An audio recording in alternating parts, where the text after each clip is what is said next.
पिछली बार हमने वीडियो में बात की थी कि जिन लोगों की सेल्फ एस्टीम लो होती है उनकी 9 निशानियां मैंने आपको बताई थी। आज हम बात करने वाले हैं उन लोगों के बारे में जिनकी सेल्फ एस्टीम हाई होती है और फिर अगली वीडियो में हम बात करेंगे इसी सीरीज में कि सेल्फ एस्टीम को बढ़ाया कैसे जा सकता है। पहली निशानी जिन लोगों की सेल्फ एस्टीम हाई होती है वो ये कि they always like to meet with people.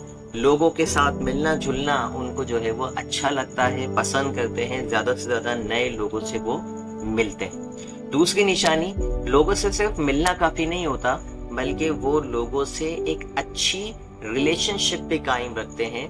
यानी बहुत सारे लोग ऐसे होंगे जो लोगों से तो मिलते हैं लेकिन बहुत जल्दी उनकी रिलेशनशिप खत्म हो जाती है, उसकी वजह लो सेल्फ एस्टीम होती है। हाई सेल्फ एस्टीम वाले लोग वो होते हैं जिनकी एक रेस्पेक्ट जो है वो लोगों की उनके दिलों में रहती है और वो बहुत अच्छी लॉन्ग टर्म